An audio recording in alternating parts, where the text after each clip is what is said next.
Esta semana, Provea, Programa Venezolano de Educación, Acción en Derechos Humanos, presentó su informe anual correspondiente al año 2019. Siempre la voz de Provea es escuchada, es respetada, criticada por los sectores del poder, digamos que no es nuevo, pero siempre marca un camino sobre lo que las violaciones a los derechos humanos de 14 derechos que evalúa Provea o le hace seguimiento Provea.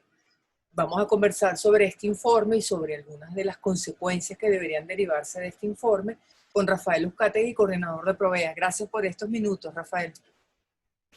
Hola amigos de Punto, gracias por el contacto y saludos a toda su audiencia y todo su auditorio en este momento. Gracias. Rafael, ustedes hablan como el punto de partida de la crisis institucional e insisten en los mecanismos pacíficos de resolución de esa crisis institucional. Se supone que esa crisis debería resolverse con elecciones. Te preguntamos, ¿son las parlamentarias las que nos van a llevar a una solución o hay que pensar en una elección presidencial más parlamentaria? Es decir, ¿cuál es el escenario para la solución de la crisis institucional?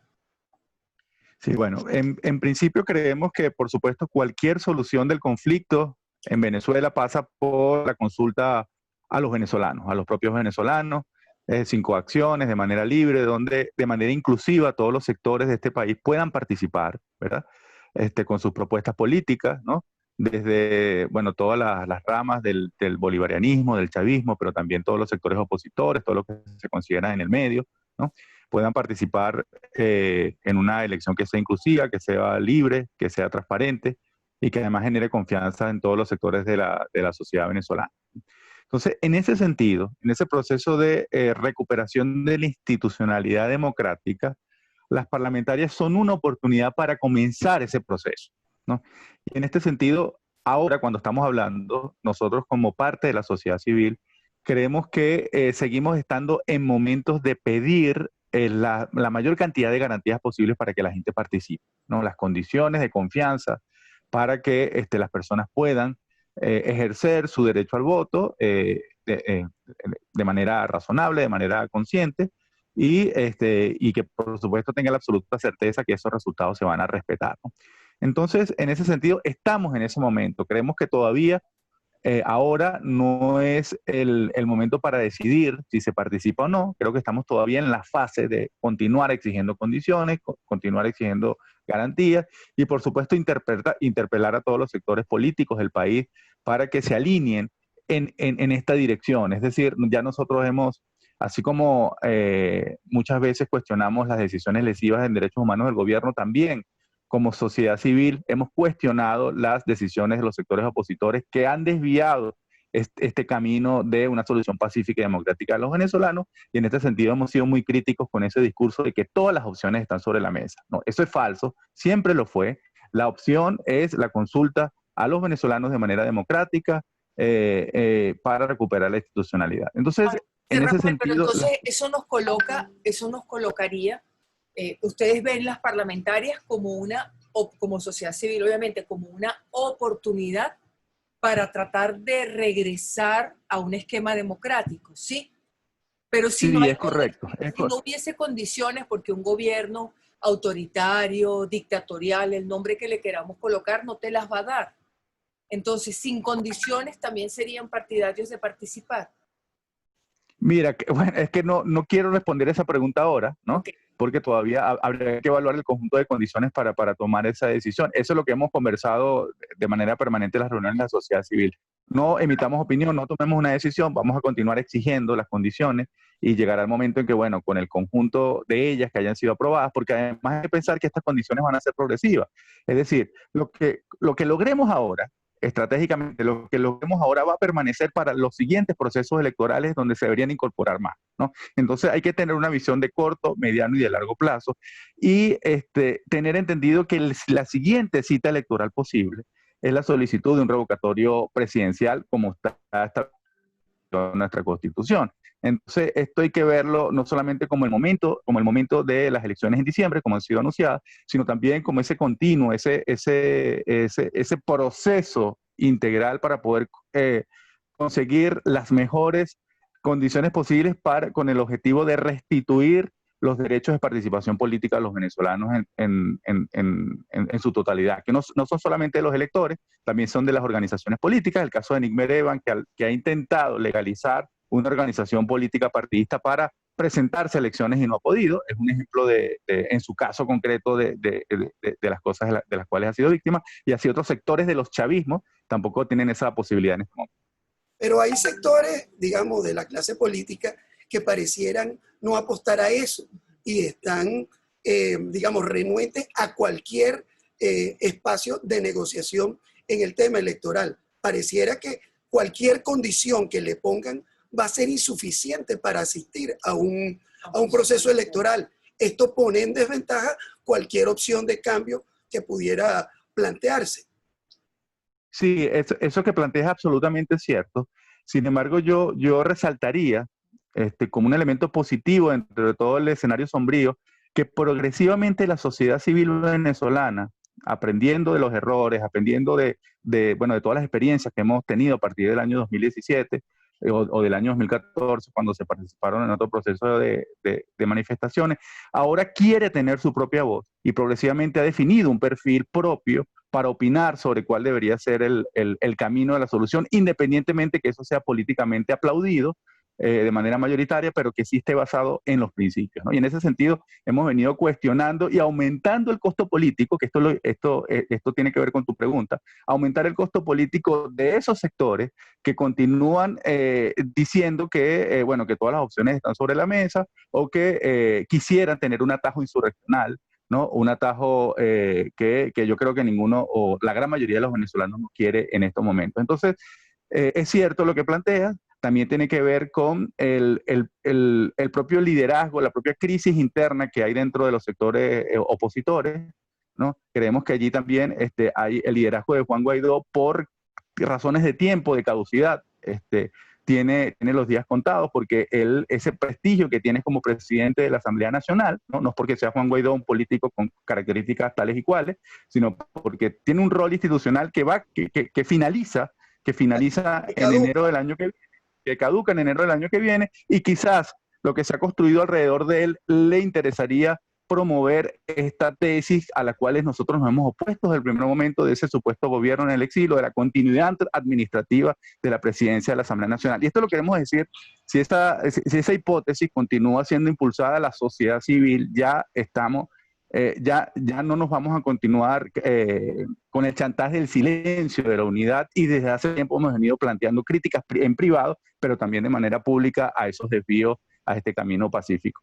No corremos el riesgo de que con esa actitud se genere una nueva matriz de la antipolítica que también nos ha llevado a estos lodos, ¿no? Y que pueda, no sé, siempre hay cosas peores que pueden pasar. De eso les van a criticar y eso les van a cuestionar. Sí, yo creo que ahora mismo tenemos una crisis de representatividad, ¿no? El propio liderazgo de Juan Guaidó, según todas las encuestas, ha venido disminuyendo porque hay una desconexión también de los problemas de la gente. Ahorita todos estamos preocupados por el coronavirus y cómo es posible que gran parte de los discursos de la presidencia de la Asamblea Nacional, la presidencia interina, como los queramos llamar, era relativos a la operación antinarcóticos que se realizaba en las aguas del Mar Caribe, cuando las preocupaciones era poner el malestar de la gente, el bienestar, la salud de las personas en este momento del coronavirus en primer lugar. Y si esa presidencia interina tenía más un carácter simbólico que real, esa posibilidad entonces de utilizar esos recursos simbólicos y discursivos de poner los intereses de la gente en primer lugar, eso no ocurrió, ¿no? Eso no ocurrió, y yo creo que eso ha sido resentido por la gente que está entendiendo que es el gobierno de Nicolás Maduro el que está con todos los cuestionamientos, el que está resolviendo la situación y el que está suministrando la atención a la población en estos momentos. Entonces, sobre la crisis de representatividad, yo creo que podemos tocar fondo, ¿verdad? La situación puede ser mucho más grave de la que tenemos ahora, pero el aspecto positivo es que eso obligaría necesariamente a una refundación de las maneras de hacer política en Venezuela. Es decir, una de las cosas que se valoró con la aparición de la figura de Juan Guaidó era que supuestamente representaba un recambio generacional, ¿verdad? E incluso tenía un discurso diferente, Pero lamentablemente creo que los vicios de la vieja política rápidamente enquistaron esa posibilidad y hoy, bueno, su discurso público sigue siendo tan estridente como el del resto de la vieja clase política tradicional. Entonces, esto obligaría al resurgimiento de unas nuevas maneras de hacer política. No sé si de los liderazgos, porque los actores políticos son los que tenemos ahora, pero sí tendrán que vincularse de otra manera, porque una de las cosas que se ha resentido es la manera en que el llamado Grupo de los Cuatro ha tomado decisiones a espaldas no solamente de los otros partidos, sino del resto de las organizaciones sociales y civiles de nuestro país. Rafael, vamos con otros elementos del informe. Aunque se cierra el año 2019, estamos en 2020 con el confinamiento, con la población sometida a la cuarentena. Hay un uso político, represivo de la cuarentena por parte del Ejecutivo de Nicolás Maduro. Sí, nosotros alertamos al inicio del estado de alarma, que fue una normativa ambigua, que no tenía unos protocolos claros de funcionamiento y que ha generado un contexto de arbitrariedades, en el sentido de que las diferentes autoridades nacionales y regionales la interpretan a su manera y han generado diferentes mecanismos para sancionar a las personas que no cumplen con el uso del tapabocas o con el confinamiento sanitario. Y eso ha generado pues una serie de situaciones arbitrarias. Pero en el primer momento desde Provea alertamos que el estado de alarma podría ser utilizado para aumentar los mecanismos de control sobre la población. Y fíjate que el primer elemento es el incremento de los mecanismos de censura y de autocensura, ¿no? Por ejemplo, el informe revelado por la Academia de Ciencias Naturales, ¿no?, que hacía una proyección de escenarios de contagio, es una opinión técnica, claro, respetada y necesaria en cualquier país en este momento para poder, bueno, pues abordar de la mejor manera posible esta epidemia. Y el resultado fue la criminalización y el hostigamiento contra ellos, contra este equipo, ¿no? Y hoy los venezolanos que quieren recibir información técnica sobre la evolución de la enfermedad tienen que hacerlo en foros privados, porque hacer opiniones públicas de proyecciones, de escenarios, incluso de revelar situaciones de las cuales la gente tiene conocimiento de sus familiares, que por ejemplo han sido diagnosticados como positivos por el coronavirus y que están recluidos en un centro que no tiene las condiciones suficientes, tiene consecuencias en este momento, ¿no? Entonces estamos en presencia de mayores niveles de censura y de autocensura y además una neutralización importante de las capacidades de actuación colectiva, ¿no? Es una indefensión de la gente que además se siente vulnerable inclusive dentro de su propio hogar porque no tiene las condiciones suficientes, es decir, el acceso a los servicios básicos en el caso de Caracas es precario, pero en el resto del país es absolutamente dramático. Las situaciones en las cuales la gente está intentando resguardarse dentro de su vivienda mediante la cuarentena, sin hablar de la posibilidad de acceder a los alimentos en cantidad suficiente para poder poner la comida dentro de la mesa de sus hogares. Entonces sí, se ha utilizado como un mecanismo de control y nosotros desde Provea creemos que esto, que pareciera ser algo extraordinario por las circunstancias, está generando una nueva normalidad para los venezolanos que no se va a revertir después que pase la pandemia. ¿Qué quieres decir, Rafael, cuando hablas de una nueva normalidad que no se va a revertir? O sea, el gobierno va a seguir gobernando con decretos de emergencia, con garantías suspendidas. ¿A eso llamas tú la nueva normalidad? Sí, antes de la epidemia teníamos resquicios de libertad que todavía podíamos utilizar. Podíamos tuitear, podíamos emitir opiniones contundentes por los medios públicos, por las redes sociales, y hoy progresivamente la gente se está absteniendo de eso, porque eso tiene consecuencias. Entonces estos niveles de censura, autocensura y la persecución y las consecuencias por hacerlo, eso se van a mantener. Es decir, estos resquicios de libertad que hoy se están enflaqueciendo, que se están disminuyendo, lamentablemente se va a mantener así, porque esto significa un momento soñado de control para cualquier gobierno que quiera mantenerse de manera irregular en el poder indefinidamente, ¿no?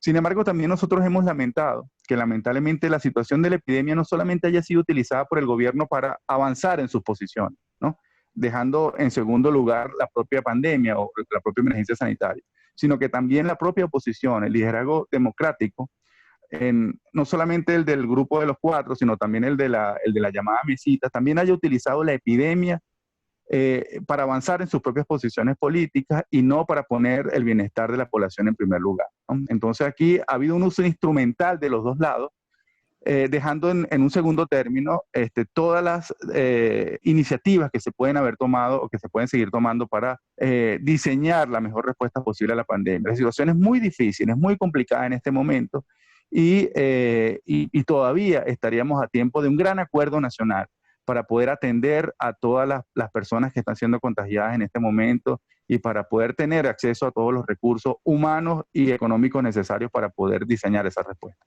Rafael, pero cuando hablas entonces, vuelvo a ese concepto de la nueva normalidad que tanto utilizan los voceros del Ejecutivo de Nicolás Maduro. No es el tapabocas ni es el desinfectante. La nueva normalidad es la censura, la autocensura y una escala superior de represión.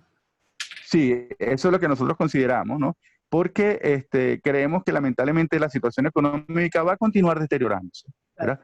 Creo que el malestar va a continuar creciendo y el gobierno necesita contener la indignación, ¿no? Que no se viralice el ejercicio de la protesta en el espacio público, la expresión de esas contradicciones de manera visible. Y yo creo que, por ejemplo, esta situación que ha ocurrido con Nick Mereván es un mensaje para todos los sectores sociales independientes de nuestro país, en que uno puede quizás no estar de acuerdo en el estilo de los comentarios que hacía Nick Mereván, pero evidentemente eso no constituye un delito. Eso, bueno, ese será su estilo, él tendrá sus seguidores y tendrá la gente que no le gusta pero en el fondo aquí lo que está en cuestión es, por supuesto, el ejercicio el derecho a la libertad de expresión, pero también el castigo a un perfil específico, ¿no? Que es el perfil de Nick Mereván, es una persona que es progresista, que viene del chavismo, es una persona que además tiene un auditorio que para el gobierno sigue siendo sensible, que son esas organizaciones y activistas progresistas, no solamente en Venezuela, sino en el resto de la región. Rafael, pero por lo que dices y volviendo al caso de Nick Mereván, que está en el momento de hacer esta entrevista, se desconoce su paradero. Entendemos que está en desaparición forzada, pero tú ves que hay un mensaje para cierto sector del país, es decir, hay una suerte de castigo a quien es de izquierda o quien apoyó a Chávez y ahora no lo apoya, es decir, lo ves como activista de derechos humanos como un patrón de la gestión de Maduro. Sí, evidentemente hay aquí lo único que no se perdona dentro de nuestro Ejecutivo Nacional, se puede perdonar o se puede tolerar, digamos, la ineficiencia, la corrupción, pero la infidelidad política es lo que se castiga duramente. Y yo creo que, por supuesto, hay mensajes cuando hay todas las denuncias más graves de tortura que hemos recibido el año pasado fue contra funcionarios militares, y allí había un mensaje para el conjunto de la Fuerza Armada, para quien quisiera seguir intentando dividir la cohesión de las Fuerzas Armadas en ese momento. Y en el caso de Nick Mereván es un mensaje similar para todas las personas que han sido parte que pueden estar descontentas, pero que han sido parte del gobierno, del proyecto bolivariano. Creo que hay un mensaje muy claro de lo que les pudiera ocurrir si evidenciaran su descontento, si evidenciaran la necesidad de rectificaciones en el tono que sea, ¿no? Entonces, además aquí hay un segundo patrón que quiero reforzar, que tiene que ver con las presiones que fueron objeto de los familiares de Nick Mereván, ¿no? Para que él se entregara, ¿no? Y aquí nosotros hemos identificado un patrón de detención de terceros y hostigamiento de terceros en el caso de persecución contra líderes sociales y políticos de nuestro país. De hecho, estamos ahora procesando los datos para elaborar un informe especial con datos desde el año 2014 sobre este patrón de detención a terceros, ¿no? Que comenzó con un caso que Provea atendió, que fue el hijo del alcalde del municipio de Campo Elías del estado Mérida, Juan Pablo Lares, el hijo de Omar Lares, que él estuvo detenido durante 9 meses solamente para intentar forzar a que su padre se entregara. Entonces, esto ya es un nivel superior, de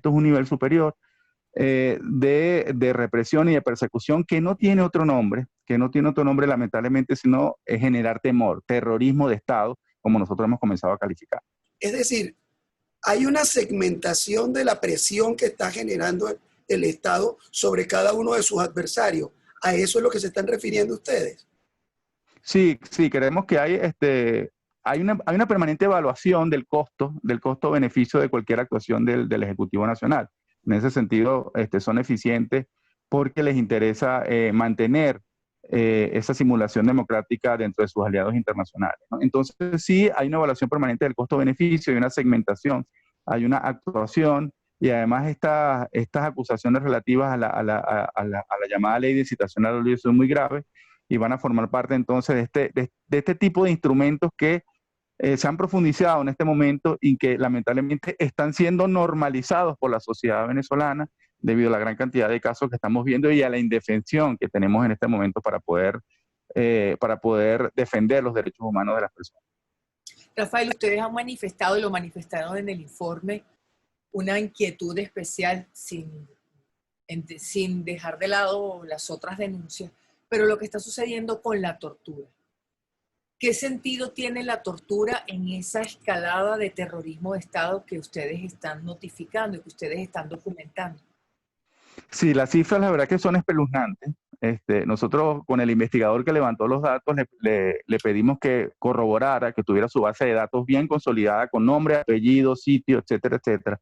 Porque fíjate que según los datos, 574 personas fueron víctimas de tortura en el año 2019. 574. Y 23 personas fueron asesinadas por haber recibido torturas de los funcionarios policiales y militares durante el 2019. Una cifra absolutamente escandalosa, espeluznante, y que demuestra el contexto de impunidad en el cual actúan los funcionarios policiales y militares en este país, la ausencia de castigos, ¿no? Y nosotros vamos a seguir lamentando que una persona que fue tan valiosa en otro momento como lo fue Alfredo Ruiz, que incluso fue un gran promotor de esa ley para prevenir y sancionar la tortura y los tratos inhumanos, crueles y degradantes, aprobada en el año 2012, si mal no recuerdo, lamentablemente hoy con su silencio sea cómplice de todas estas situaciones, teniendo un instrumento que jurídicamente es un marco normativo muy importante para poder prevenir y sancionar estas situaciones. Así que ¿Pero a qué atribuyen el uso de la tortura en esa escalada represiva? Ese aumento que incluso lleva a la gestión de Maduro a superar a 4 gobiernos anteriores. Sí, bueno, en primer lugar, el deterioro institucional, ¿no? La falta de contrapesos y de protocolos de actuación de los funcionarios policiales y militares. Hay muchas denuncias de centros clandestinos de detención, de personas que no tienen el adiestramiento suficiente para realizar este tipo de actuaciones y además una situación de impunidad generalizada. Pero en segundo lugar, creo que es un mensaje político, es un mensaje que se envía al conjunto de la sociedad sobre lo que pueda suceder en caso de que una persona decida involucrarse en política o hacer comentarios de manera pública, de manera abierta, involucrarse en la actividad social y política para cambiar el actual estado de cosas. Entonces sí, es un mensaje al conjunto de la sociedad, en donde lamentablemente una persona que es detenida, como el caso de Nick Evan ahora, Nick Evan ahora tiene una alta probabilidad en este momento que no sabemos dónde está, de estar recibiendo ahora mismo tratos inhumanos, crueles y degradantes e incluso actos de tortura. Ahora, Rafael, pensando en algo que planteabas sobre la ley del odio, por ejemplo, ¿qué habría que hacer? ¿Derogarla? ¿La aprueba un organismo que está cuestionado, que es la Asamblea Constituyente, por todo el proceso que la rodeó? ¿Es lógico pedir su derogación? Es decir, ¿qué hacemos con esa norma que por la vía de los hechos existe y se aplica? Mira, en primer lugar, yo creo que hay que continuar exigiendo que se posibiliten caminos pacíficos para resolver la crisis. Porque a la medida que estos caminos estén cerrados, la violencia es la que va a crecer como posibilidad de acción social y política. Y en primer lugar, la violencia discursiva, pero en segundo lugar, eso traería la violencia física, que yo creo que eso abriría un escenario que sería rechazado por todos los venezolanos. Por ejemplo, la Operación Gedeón, eso fue absolutamente cuestionado porque generaba una situación de acción política violenta que por supuesto pues, y nos iba a afectar a todos los venezolanos, pero que además no iba a ser el inicio de la resolución de ningún conflicto, sino que iba a generar graves problemas adicionales, ¿no? Una confrontación armada y violenta entre los venezolanos creo que no es deseable por casi nadie, ¿no? Entonces, en primer lugar, es viabilizar los caminos políticos, los acuerdos, los compromisos, los entendimientos para poder comenzar a resolver la crisis venezolana. Y fíjate que tuvimos un pequeño ejemplo, una pequeña luz con ese acuerdo que se realizó hace meses entre la Asamblea Nacional y el Ejecutivo para permitir que la Organización Panamericana de Salud utilizara unos recursos que estaban, que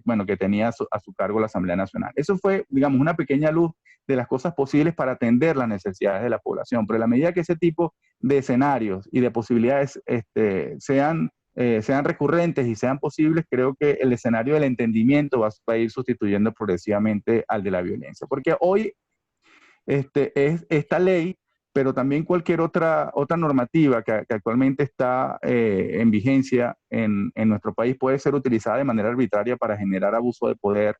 Entonces, no es la norma en sí misma la que debería modificarse, sino especialmente la voluntad de los actores políticos por establecer reglas de juego democráticas y poderse apegar a ellas.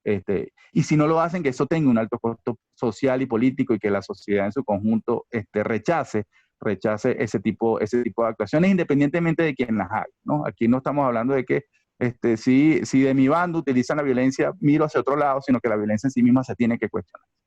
Pero no existe la voluntad política dentro de la polarización para ir creando esos espacios de acuerdo, porque definitivamente lo que hay es, o sea, cada quien está como templando y tensando la cuerda y no pareciera que eso esté en el horizonte cercano. ¿Qué hacer Sí. para presionar y para generar ese espacio de acuerdo nacional? Bueno, por ahora yo creo que es el fortalecimiento de las organizaciones sociales y comunitarias que se han debilitado muchísimo en los últimos años, no solamente por la polarización y la crisis, sino por la migración. Muchos activistas sociales y de derechos humanos, bueno, de gran trayectoria, lamentablemente también se han ido del país y eso ha debilitado todo el tejido cooperativo que teníamos hace algunos años atrás. Entonces, yo creo que la respuesta que yo te puedo dar en este momento es fortalecer el papel de la sociedad venezolana, de la sociedad civil como un actor que tenga un protagonismo propio, ¿no? Que pueda indicar también algunos correctivos. Fue un papel que no se tuvo por lo menos desde antes del 2014, ¿no? Y que a partir del año 2014, con la propia experiencia de los ciclos de movilización, especialmente el del año 2017, la gente hoy tiene su propia opinión, ¿verdad? Y quiere que esa opinión sea tomada en cuenta. Es decir, ya el liderazgo político de ningún signo puede pretender que por un tuit o por una transmisión de Instagram va a bajar línea, va a decirle a la sociedad en su conjunto qué es lo que hay que hacer. La gente quiere discutir, la gente quiere conocer los argumentos, quiere que escuchen los suyos y que por supuesto consensuar. Y yo creo que eso también ocurre no solamente dentro del sector opositor, sino seguramente dentro de la base oficialista que siente que no es tomada en cuenta para todas las decisiones que ocurren en este momento. Entonces, la respuesta que yo tendría ahora sería fortalecer a las organizaciones sociales de las cuales yo formo parte, para que la sociedad civil, como un actor con un perfil propio, pueda también generar opinión y generar movilización. Y eso, vuelvo sobre el tema de la antipolítica, ¿no estaría la sociedad civil desplazando el rol del partido político y quitándole el protagonismo y generando una situación como la que nos llevó a este momento? Sí, esa es una pregunta interesante porque es un elemento que hemos discutido mucho en los últimos años y hasta ahora la respuesta de consenso es las organizaciones sociales no queremos sustituir al liderazgo político, queremos interpelar a que ese liderazgo político realice sus funciones, se fortalezca el sistema de partidos, ¿verdad? La sociedad civil tiene un rol desde el cual vamos a actuar y queremos continuar actuando y en eso, por supuesto, hemos lamentado mucho todo el debilitamiento de las organizaciones político-partidistas y hemos aprendido de manteniendo la independencia y la autonomía como organización social comunitaria, mantener un diálogo y relaciones de respeto con las organizaciones políticas partidistas. Es decir, hace algunos años atrás éramos muy celosos de tener esas conversaciones con las organizaciones partidistas por este celo de la autonomía y la independencia, pero hoy a raíz de este protagonismo creciente, en donde hemos sido promotores de este acuerdo humanitario, hemos podido, sin complejos, no solamente reunirnos con los sectores políticos de oposición, sino también con voceros oficiales para plantearles esta serie de reivindicaciones desde la sociedad civil. ¿Han tenido entonces algún espacio de conversación con el oficialismo, con el chavismo, con el gobierno de Nicolás Maduro? ¿Y cuál ha sido la receptividad? Porque Visto los resultados, parecieran que no han avanzado mucho. Sí, a raíz del comunicado que emitimos, en donde se decía que el liderazgo democrático tenía que volver a ser una esperanza creíble, donde se le cuestionaba abierta y duramente, y además se continuaba exigiendo la necesidad de realizar un acuerdo humanitario. Bueno, a partir de ese momento comenzamos un proceso de conversaciones sobre los postulados que estaban en ese comunicado, ¿no? Que es nuestra agenda no solamente con los voceros de la Asamblea Nacional y los partidos políticos de los diferentes sectores, esto viabilizado por una importante iniciativa realizada desde el año 2017, que es el diálogo social. Allí tengo que decir que son mujeres las que están liderizando este importante esfuerzo de articulación. Está Griselda Colina, por ejemplo, o está Mariela Ramírez, del movimiento Dale Letra. Entonces ellas han sido incansables y han logrado esta masa crítica de organizaciones sociales, donde también hay empresarios y líderes religiosos, apostando por un entendimiento, ¿no? Y luego de la publicación de ese comunicado, no solamente nos pudimos reunir de manera virtual, porque ya estábamos en cuarentena con estos voceros de la Asamblea Nacional, sino también con algunos importantes voceros del Ejecutivo Nacional. Han sido reuniones que se han mantenido en privado porque se está generando espacios de confianza, ¿verdad? Donde se les ha planteado la necesidad de continuar avanzando en la creación de ese espacio humanitario común, interinstitucional, que además incorpore, y esto es importante, no solamente a la Asamblea Nacional, el Ejecutivo Nacional, sino la opinión de los gremios de este país, de los gremios de médicos, de los gremios, por ejemplo, de los medios de comunicación social, que tanto pueden aportar ahora en las campañas de información y de prevención, ¿verdad? Y también al sector empresarial de nuestro país y a los sectores religiosos. Entonces sí, pero esos procesos, bueno, demandan tiempo, pero continuamos emitiendo mensajes y presionando en la necesidad de ahora, porque nos parece un momento extraordinario, para nosotros la prioridad ahora es la mejor atención posible a las personas en la epidemia. Lamentablemente se ha sumado la conflictividad política relativa al proceso electoral de diciembre, pero nosotros hubiéramos preferido atender primero la epidemia y luego, cuando tuviéramos esa situación contenida, luego ampliar el rango de acción a los otros problemas del país. Entonces, bueno, continuamos presionando por esos acuerdos humanitarios, por esa necesidad de tener la mejor respuesta posible. Y en esto además coincidimos con lo que dicen las organizaciones internacionales de flexibilizar las sanciones financieras contra nuestro país, que ya están generando consecuencias, ¿verdad? Y que le impiden a las autoridades ahora tener la mayor capacidad de recursos económicos para poder atender a la situación de las personas, no solamente en materia sanitaria, sino en la prestación de servicios básicos, por ejemplo. Rafael, yo quiero volver a algo que planteaba ya del informe y de las denuncias de violaciones de derechos humanos también. Estás planteando que hay centros de detención clandestinos. Esa denuncia es muy grave porque nos coloca en escenarios como los que ya vivimos en el Cono Sur. Estamos en una situación tan grave como la que se pudo haber vivido en Argentina, en Uruguay. Mira, esos son testimonios que hemos tenido de personas que hemos atendido, que han sido víctimas de detenciones arbitrarias, que nos han dicho: mira, no estuvimos en el helicoide, no estuvimos en el SEBIN de Plaza Venezuela, estábamos en un sitio que no sabíamos dónde era, que además no parecía una oficina formal de la institución policial o militar en la cual estábamos detenidos, ¿no? Entonces sí, por supuesto, nos parece una situación muy grave, que habla de esta desinstitucionalización de los operativos de seguridad ciudadana, en donde además, lamentablemente, otras de las denuncias... ¿Cuál es el rol de los civiles en esa represión, Rafael?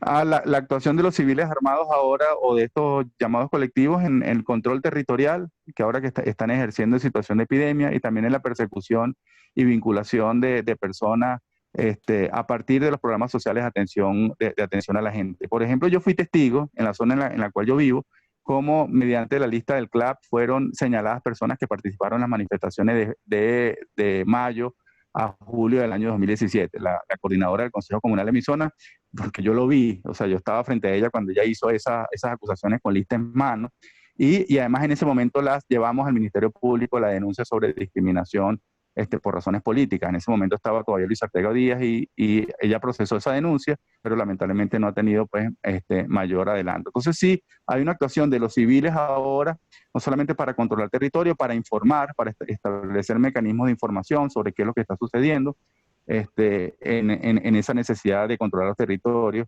Y además, cuando apareció el Operativo de Liberación del Pueblo, y hacíamos el balance un año después, decíamos, esto no ha sido diseñado para disminuir la inseguridad, sino para controlar esos territorios, esas comunidades precarias que seguramente tienen un grado de insatisfacción muy profundo sobre lo que está sucediendo en el país. Y hoy, lamentablemente, tenemos que ratificar esa afirmación, que el CLAP y la UE y el FAES y los operativos de liberación del pueblo básicamente son mecanismos de control territorial y de intimidación para la libre expresión y organización de la gente. Rafael, y estabas haciendo un comentario sobre estos centros clandestinos de reclusión cuando te interrumpimos con lo de los civiles. ¿Qué querías plantear sobre eso? No, bueno, eso era los testimonios que teníamos. Además, hay otras denuncias aparejadas sobre esa actuación absolutamente irregular de los organismos policiales y militares que tienen que ver con el hurto y robo sistemático de las personas que son, de las viviendas que son allanadas, que fue lamentablemente una prueba de laboratorio que se hizo con los operativos de liberación del pueblo. Recordar que denunciamos que en los barrios en los cuales se realizaban estos operativos habían hurtos masivos contra las viviendas que eran allanadas. En ese momento no tuvo un costo político, en ese momento no se denunció con la fuerza que se pudo haber denunciado y eso lamentablemente ha quedado como un patrón de actuación. Así que hay intimidación, hay robo, hay privación de libertad de personas sin ninguna garantía procesal, que incluye esta situación de retenciones en centros que no están autorizados para que las personas estén allí detenidas. ¿Qué debería hacer Michelle Bachelet en este contexto? Para ti, como coordinador de Provea y activista de derechos humanos, porque la critican de todas partes y la aplauden de todas partes también. Sí, ahora mismo está la posibilidad que se amplíe su presencia dentro de Venezuela con la creación de una oficina permanente de la Naciones Unidas sobre los Derechos Humanos en Venezuela. Esta posibilidad se va a discutir en la próxima reunión del Consejo de Derechos Humanos en el mes de septiembre, ¿no? Ya ella ha presentado los diferentes informes que han documentado de manera muy precisa la situación venezolana. Tiene diferentes convenios de cooperación técnica con las autoridades estatales, ¿no? Con lo cual hay un nivel de cooperación entre las autoridades de Nicolás Maduro y los oficiales del Alto Comisionado. Pero lo importante es que si esta oficina logra instalarse en nuestro país, tenga un mandato completo, que no solamente sea de asesoría técnica al Estado, de investigación y de documentación, sino también de protección, ¿no? Si este mandato es completo y esta oficina dentro de nuestro país realiza sus labores, puede servir como un mecanismo disuasorio, que hasta ahora no lo ha sido la presencia de estas tres oficiales dentro de Venezuela, para prevenir graves violaciones de derechos humanos. Es decir, que sea disuasorio para que las autoridades se inhiban de cometer algunas de las cosas que están funcionando. Entonces, hay que continuar el trabajo dentro de Venezuela, ¿verdad? Hay que indicar las cosas que haya que indicar en el momento que hay que hacerlo, pero también quiero decirte que el Consejo de Derechos Humanos de Naciones Unidas tiene un mecanismo paralelo que es muy importante y que también va a generar un informe en el mes de septiembre, que es la misión de verificación de hechos. Y es muy importante esa investigación porque no solamente establece qué fue lo que pasó en el caso de violaciones a los derechos civiles y políticos a partir del año 2014, sino también quiénes fueron los responsables, ¿verdad? Y esa investigación puede ser fundamental para la posibilidad de abrir un caso concreto sobre Venezuela en la Corte Penal Internacional. Eso está parado, ¿sí? Venezuela en la Corte Penal, los funcionarios responsables ante la Corte Penal Internacional, ¿eso está parado o están dando? Nos están dando, estamos en una fase que se llama examen preliminar, que tiene como 4 niveles, en donde se estudian todos los elementos para determinar si hay las condiciones para abrir un caso concreto sobre el país que está siendo objeto de estudio, ¿no? Fíjate que si se abre un caso sobre Venezuela sería histórico, porque sería primera vez que en América Latina la Corte Penal Internacional abriera pues una investigación concreta. Colombia tiene muchos años esperando esa posibilidad, tiene muchos años en una situación de examen preliminar, al igual que México. Y pues en el caso venezolano hemos continuado suministrando toda la información, además aprendiendo cómo tratar con esta instancia que tiene una manera de suministrar la información diferente a otras instancias de protección a los derechos humanos. Pero aquí han habido avances importantes en las 4 fases en las cuales está constituido este examen preliminar. Así que, bueno, seguimos teniendo muchas expectativas en la apertura de un caso concreto sobre Venezuela, y este resultado de la misión de verificación de hechos puede ser la diferencia que pueda determinar la apertura formal del caso. Bueno, Rafael, muchísimas gracias por estar con nosotros acá, y la puertas y esta redacción de Contrapunto, vía la tecnología o cuando quieras venir, va a estar como ventana para ti. Muchas gracias a ustedes y siempre en contacto. Un abrazo. Hasta luego.